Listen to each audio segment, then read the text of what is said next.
एक बार एक बिजनेसमैन पूरी तरह से कर्ज में डूब गया था और उसका बिजनेस बंद होने की कगार पे था। वो बहुत चिंतित और निराश होकर एक जगह बैठ गया और सोच रहा था, काश कोई उसकी कंपनी को बंद होने से बचा ले।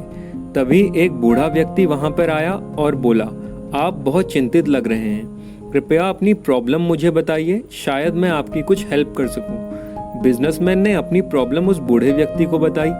बिजनेसमैन की प्रॉब्लम सुनकर बूढ़े व्यक्ति ने अपनी जेब से चेकबुक निकाली और एक चेक लिखकर बिजनेसमैन को दे दिया और कहा, तुम ये चेक रखो और ठीक 1 साल बाद हम यहाँ फिर से मिलेंगे, तो तुम ये पैसे मुझे वापस लौटा देना। बिजनेसमैन ने चेक देखा तो उसकी आंखें फटी की फटी रह गई। उसके हाथों में 50 लाख का चेक था, जिस पर उस शहर के सबसे अमीर व्यक्ति सिंघानिया साहब के साइन थे। उस बिजनेसमैन को यह विश्वास ही नहीं हो पा रहा था कि वो बूढ़ा व्यक्ति और कोई नहीं बल्कि उस शहर का सबसे अमीर व्यक्ति सिंघानिया था। उसने उस बूढ़े व्यक्ति को आसपास देखा, लेकिन तब तक वो व्यक्ति वहां से जा चुका था। बिजनेसमैन बहुत खुश हुआ कि अब उसकी सारी प्रॉब्लम दूर हो जाएंगी और अब वो इन पैसों से अपने बिजनेस को फिर से खड़ा कर देगा। लेकिन उसने डिसाइड किया कि वो उस चेक को तभी इस्तेमाल करेगा जब उसे उसकी सबसे ज्यादा आवश्यकता होगी और उसके पास कोई दूसरा रास्ता नहीं होगा। उस बिजनेसमैन की निराशा और चिंताएं दूर हो चुकी थी।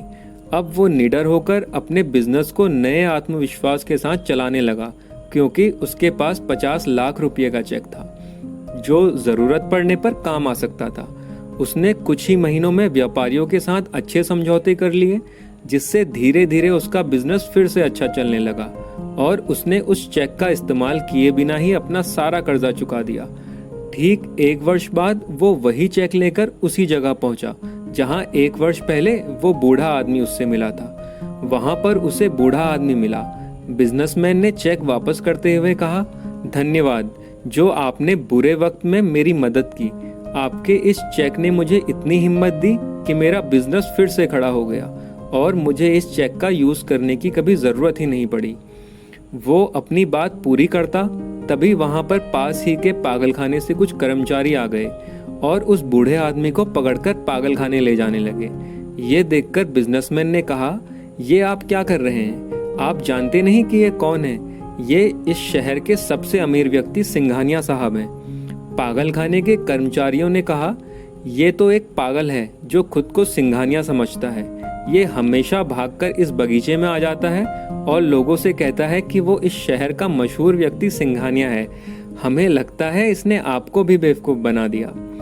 वो बिजनेसमैन पागलखाने के कर्मचारियों की बात सुनकर सुन्न हो गया। उसे यकीन नहीं हो पा रहा था कि वो व्यक्ति सिंघानिया नहीं था और 1 वर्ष पहले जिस चेक के दम पर वो आराम से अपने बिजनेस में जोखिम उठा रहा था वो नकली था। वो काफी देर सोचता रहा, फिर उसे समझ में आया कि ये पैसा नहीं था जिसके दम पर उसने अपना बिजनेस वापस खड़ा किया, बल्कि ये तो उसकी निडरता और आत्मविश्वास था जो उसके अंदर ही था। हमारे अंदर भी पूरे यूनिवर्स की शक्ति है जिसके बल पर हम कुछ भी कर सकते हैं, लेकिन प्रॉब्लम यह है कि हम कभी कभी नेगेटिविटी, निराशा और डर के अंधेरे में इतना डूब जाते हैं कि हम भूल जाते हैं कि हमारे अंदर जो इनफाइनाइट पावर है जो अंधकार को पल भर में दूर कर सकती है। जब हम आत्मविश्वास और निडरता का रास्ता चुनते हैं तो सारी रुकावटें अपने आप दूर हो जाती हैं। इसी के साथ मैं हूं तनुज, मिलूंगा आपसे अगली वीडियो में और ऐसे ही मोटिवेशनल स्टोरीज के लिए मेरा चैनल जरूर सब्सक्राइब करें। धन्यवाद।